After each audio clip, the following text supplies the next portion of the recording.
Hi guys, today we're going to be talking about attachments for pistols, external, not internal. I'll be telling you which ones I think are good, bad, and a complete waste of money. Hope you guys enjoy.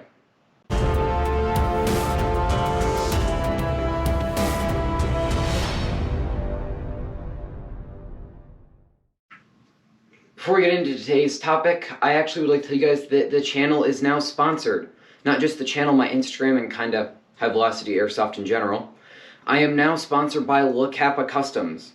For those of you that have not heard of them, they are a high Kappa parts store, but they don't just sell high Kappa parts, they also sell stock high Kappas and custom pre-upgraded high Kappas.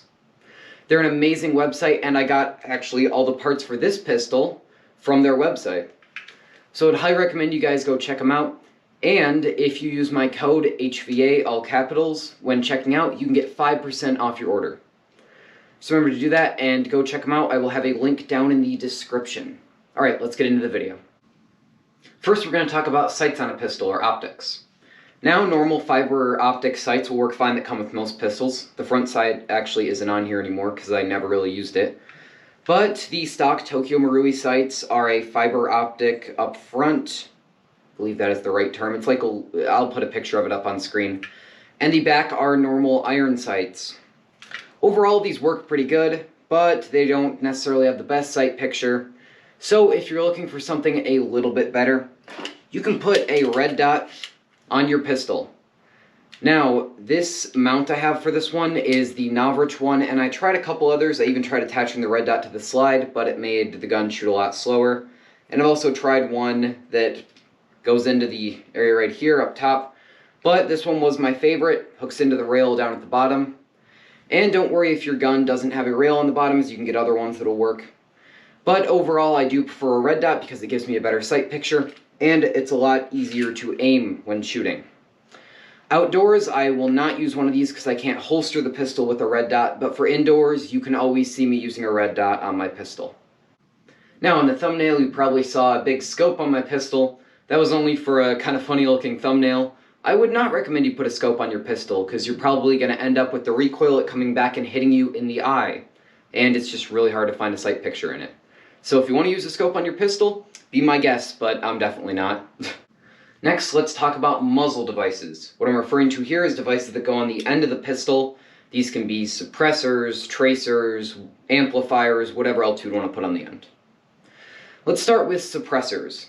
Suppressors can be generally helpful with non-blowback pistols like the SSX-23 or Mark 23, but with pistols where the slide goes back and forth, putting a suppressor on the end will not muffle the sound, foam or no foam, but it can look kind of cool. So if you want a cool looking pistol, you can put a suppressor on, but for functionality, it's going to do nothing for your gun unless it is non-blowback.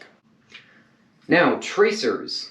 These are really helpful, and they can help the performance of your pistol. Well, not necessarily the performance, but more just what tracers do is they allow you to see where the BB is going. They illuminate it with a little LED inside of here that flashes the BB, and then the BB will glow when it is coming out of your gun, making it easy to track. And it's also super good for gameplay because the people watching from the GoPro angle can see the BBs coming out of your pistol and where they're going. Overall, tracers are anywhere from about $60 to $180 depending on what type you'd like. They even have newer ones that can replicate real gunfire with a bright muzzle flash coming from the end when it illuminates the BB. Those are on the more expensive side. This one I have here is the Ace Tech Lighter BT. I have a review on that. You can go and check it out if you're interested in this.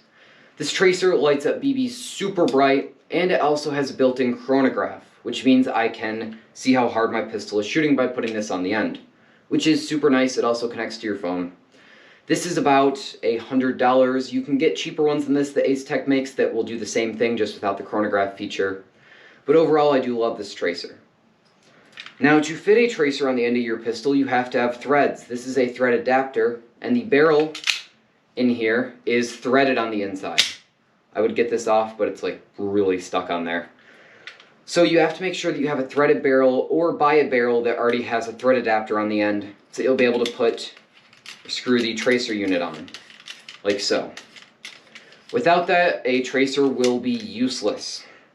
But overall, I would say when you can get one on the end of your gun, it can be super helpful. although you're not able to holster it once a tracer is on your pistol. Alright, next we're going to be talking about for flashlights that go on the bottom of the pistol. And I actually don't have one to show because I've had multiple, but they've all been shot out or broken somehow.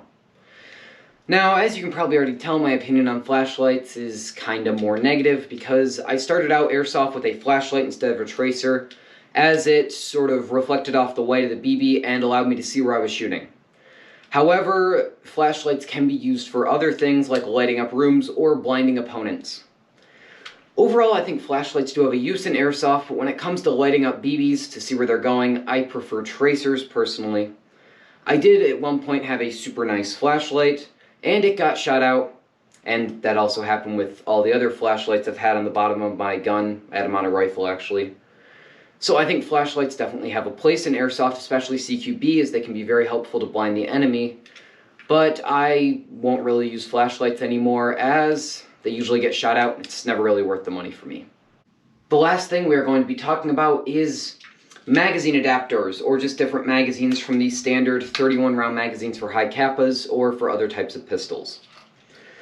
So 31 rounds is great for high kappas, but you can also get one of these. It allows you to stick M4 magazines in. By the way, that is one of the new EPS magazines. And you hook up an HPA tank to the back, and you have pretty much unlimited air and unlimited ammo. Overall, I love this setup for indoors. However, my TAP airsoft adapter is no longer working. I had some troubles with feeding, so I emailed them and they told me to sand something down on the inside, and then the whole thing just broke. So if you have a primary airsoft adapter that you're looking to sell anyone out there, hit me up, because I would totally like to buy it. So this is broken right now, but generally these work really well and give you as much capacity as in your M4 magazine. You can also get 50 round extended magazines for high kappas and most other pistols, not necessarily 50 rounds, it's just for high kappas. You can also HPA tap those or keep them green gas, and they usually also work pretty well. But if you want that little bit of extra magazine capacity, well, a lot of extra magazine capacity, I would go with either a tap or primary airsoft adapter, especially for CQB. Alright, those are going to be all the attachments I'm covering in this video.